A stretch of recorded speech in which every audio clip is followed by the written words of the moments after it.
Bonjour à tous, bienvenue sur Radio Clé de Vie, la radio de développement personnel. Et vous savez, vous suivez cette émission avec passion, vivre libre et autonome du docteur Luc Bodin. Luc, bonjour. Bonjour Alexandre et bonjour à tous. Alors Luc, on a abordé des superbes émissions là, sortir du stress, renforcer ses défenses immunitaires. Et dans défense immunitaire, on a parlé beaucoup de bonne alimentation et ça tombe bien. Le thème de l'émission d'aujourd'hui, c'est sur la bonne alimentation. Alors on s'aperçoit quand même, en termes d'alimentation... Je ferais exprès qu'on n'y serait pas arrivé. Ah bah voilà, c'est ça. On s'aperçoit qu'en termes d'alimentation, on bouffe quand même... Oui, puis c'est de la bouffe. Hein. On bouffe vraiment beaucoup de cochonneries.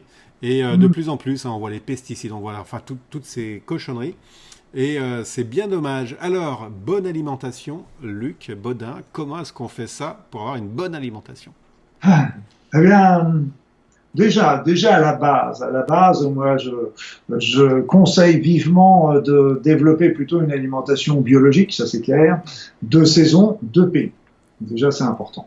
Alors, c'est vrai que l'alimentation biologique, il y a toujours l'élément qui revient juste derrière. Oui, mais c'est souvent onéreux, etc. Alors, je sais qu'en France, il y a beaucoup de grandes surfaces qui s'y mettent et on a des prix qui sont souvent comparables par rapport à ça. Mais après ça, on me dit oui, mais l'alimentation biologique, ben c'est pas biologique à niveau pur parce que il y a la pollution qui est tombée dedans, etc. On est d'accord, on n'a pas l'alimentation qu'on pouvait avoir au début du XXe siècle et en fortiori au XIXe ou au XVIIIe, parce que bien sûr il y a la pollution, mais l'intérêt quand même, c'est que on se retrouve avec une alimentation où il n'y a pas été rajouté d'autres éléments par rapport à ça. Et puis, souvent, ce que je conseillais à mes patients, je leur disais, OK, vous dites c'est cher, etc.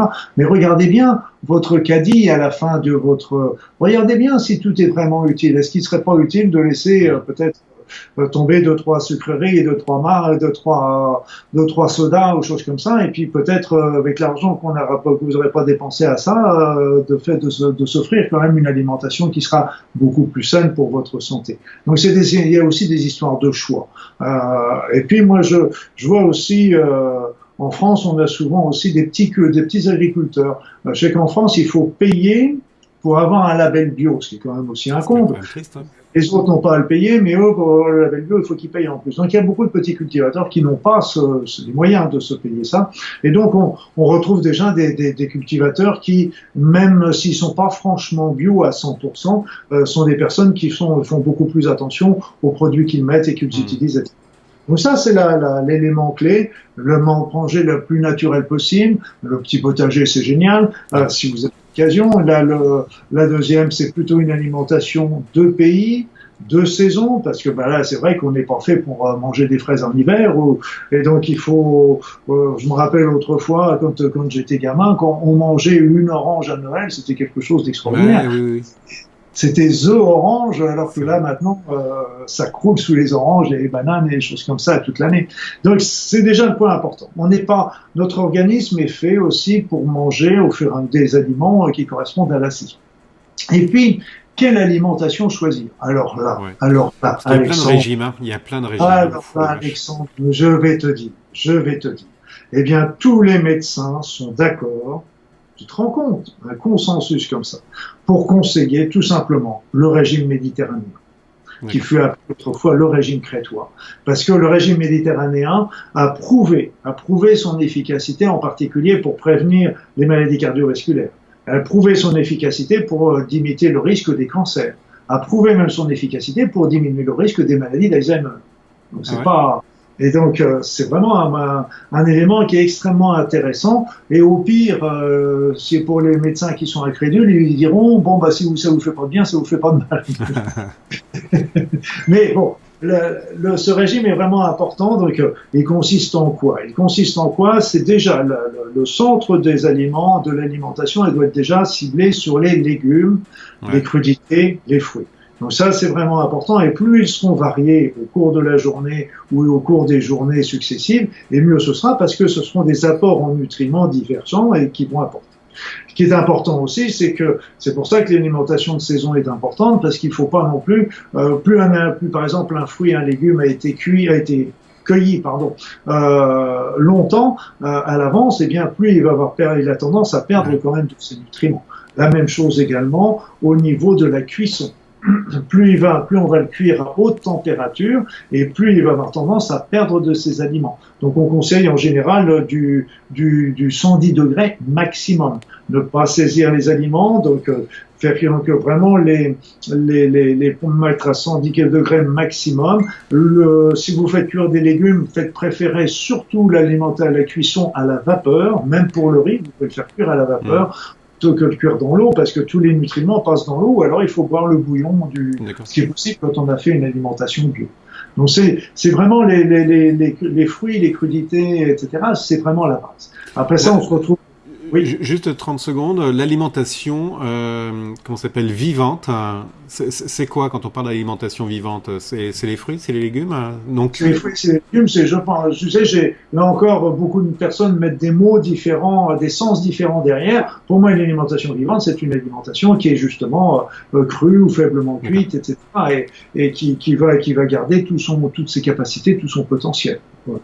Et donc, c'est pour ça que même au niveau par exemple, moi, je vais beaucoup en Polynésie, parce que c'est un pays que j'affectionne particulièrement, on mange beaucoup du poisson cru également. Beaucoup de fruits, beaucoup de légumes, etc. Donc c'était à l'origine. Maintenant, malheureusement, ça s'est beaucoup américanisé au niveau alimentation, ce qui pose des problèmes de poids, de problèmes de circulation, de maladies, de diabète, etc. Mais au départ, c'était vraiment une alimentation qui était très équilibrée. Donc pour les viandes, on préférait plutôt les viandes blanches aux viandes rouges, les poissons, beaucoup de poissons. Alors on a tendance à conseiller maintenant plutôt des petits poissons que les gros, parce que tout simplement c'est une question de pollution, parce que les gros poissons mangent les petits poissons, donc ils s'augmentent la pollution, tandis que les petits poissons seraient un peu moins pollués. On parle des métaux lourds et toutes ces choses-là. Hein.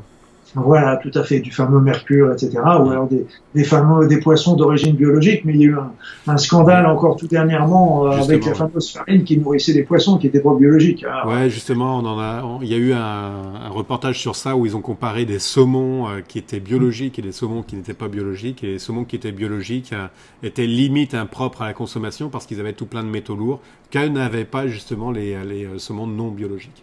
Oui, c'est quand même le comble. Hein. C'est quand même le comble. C'est vrai qu'à qui peut-on faire confiance? Tu sais, moi, pendant un moment, je voyais certains magasins bio qui préparaient, par exemple, un truc à chauffer, tu vois, mais alors le comble de l'histoire, c'est qu'ils allaient réchauffer dans une barquette en aluminium et ils te le mettent au micro-ondes. C'était un magasin bio, donc c'est pas parce que c'est bio qu'il faut faire attention au reste, il faut faire attention à l'équilibre de l'alimentation. Bio n'est pas source non plus d'une alimentation équilibrée. Il faut faire attention. Donc là, c'était donc les poissons, les fruits et légumes, les viandes blanches, le poisson. Donc c'est à conseiller. Je dirais qu'il n'y a pas. Moi, je disais toujours mes patients, ici, il est interdit d'interdire. Moi, j'aime bien manger des frites de temps en temps. J'en mange jamais à la maison, mais quand je vais au restaurant, je mange un petit peu de frites. En plus, on a l'avantage, on n'a pas les odeurs. Mais bon, c'est normal et on n'est pas là non plus que pour être comme ça.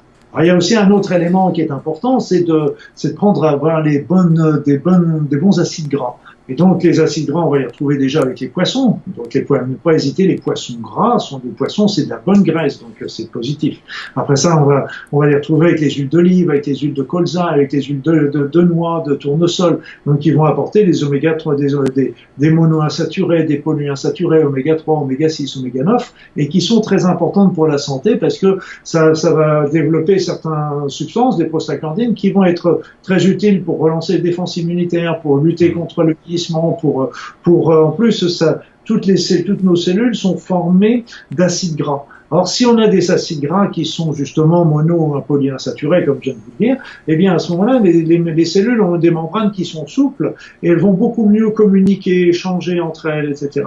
Par contre, si on prend des acides gras saturés, comme les fritures, comme les viandes rouges ou choses comme ça fait des coques. Donc les cellules deviennent des coques et il y a beaucoup moins d'éléments qui vont rentrer Et donc aussi, c'est pour ça que les crudités, les fruits et tout ça, il faut les varier parce qu'en fait, on va avoir des sources de nutriments différents, mais aussi on va être riche comment dire, en antioxydants, qui est très très important. Rappelez-vous que les radicaux libres, c'est ce qui nous fait vieillir avec la pollution, le stress, etc. Et les antioxydants, c'est bien justement lutter contre ces phénomènes-là. Donc c'est vraiment très très intéressant. Alors bien sûr, boire beaucoup d'eau, éviter les sodas, etc. Là encore, les sodas, en boire un petit peu une fois de temps en temps, oui, mais il ne faut pas que ce soit le quotidien.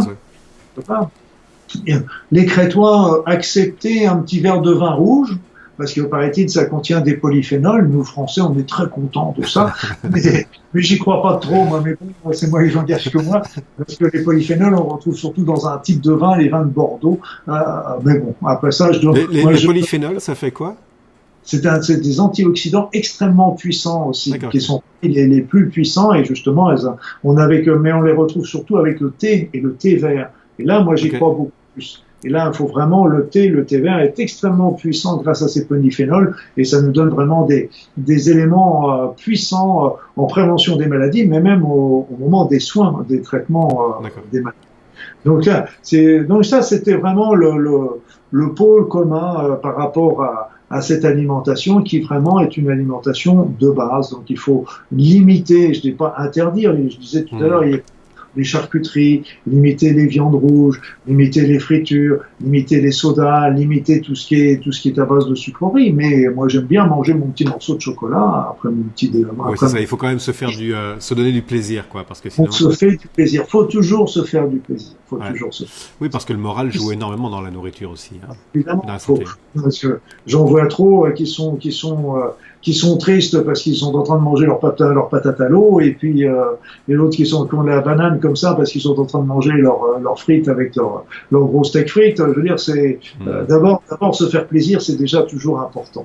Mais il y a le tous les jours, et puis il y a les moments où on sort, le moment de la fête, quoi, etc. Le week-end. Donc c'est un petit peu tout ça. Et un autre élément, même si c'est pour les personnes qui font de l'alimentation rapide, par exemple le midi, je dirais déjà, ok, vous avez un quart d'heure pour manger. Bien, mais mangez pas votre sandwich en 5 minutes alors. Ouais. Vous avez un quart d'heure. Donc prenez le temps de le mâcher. Oui, la mastication, oui.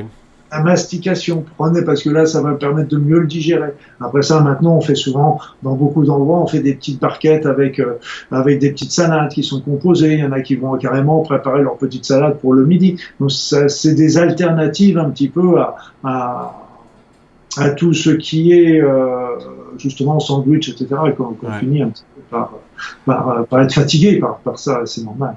Donc c'est pas tout de manger bien, mais de manger dans un lieu tranquille, convivial. C'est pour ça que la télévision, par exemple, quand on regarde les informations à la télévision pendant qu'on mange, c'est une catastrophe.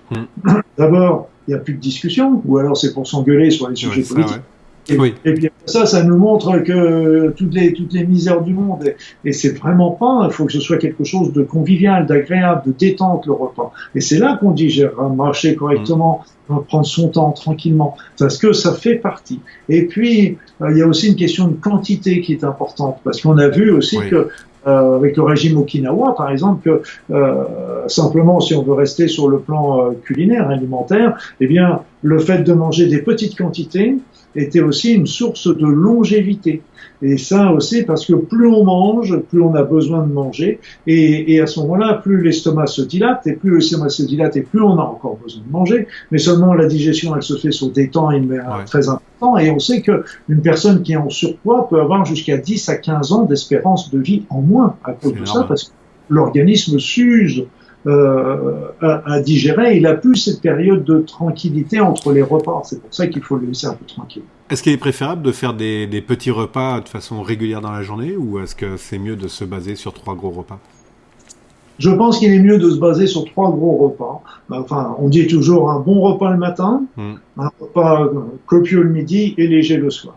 Et c'est vrai que pour nos amis anglais, enfin, un repas, un petit déjeuner qui est copieux.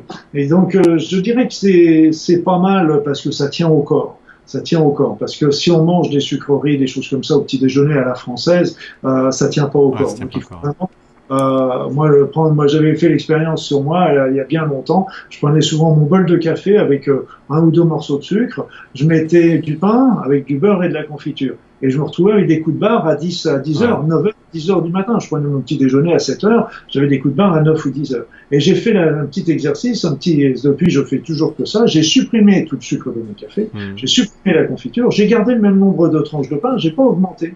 Et bien là, je pouvais tenir tranquillement jusqu'à midi ou à 1 heure. Alors, nos amis anglais ont un repas qui est beaucoup plus copieux le matin, et je pense qu'ils ont raison parce que ça tient mieux au corps. L'inconvénient, c'est que ce qu'ils mettent avec le bacon, les œufs, etc., c'est pas forcément des bons digestes. Voilà. Par contre, pensez plutôt à du pain complet à ce moment-là. Ou du beurre, un petit peu de beurre, parce que la margarine, c'est pas le top non plus. Moi, je préfère prendre un petit peu de beurre que de prendre de la margarine. On va rester sur ça, Luc. Oh, bah oui, ça se termine déjà. C'est dommage parce que c'est un sujet qui est vraiment intéressant et il y a plein de choses à dire là-dessus. Mais déjà, il y a eu pas mal de choses et puis on aura peut-être l'occasion de refaire une émission encore sur ce sujet. Luc, merci beaucoup par rapport à tout ce que tu avances. Merci à tous. Et puis à tous, on se retrouve sur l'émission suivante. Merci Luc et puis à bientôt à tous. Bye bye.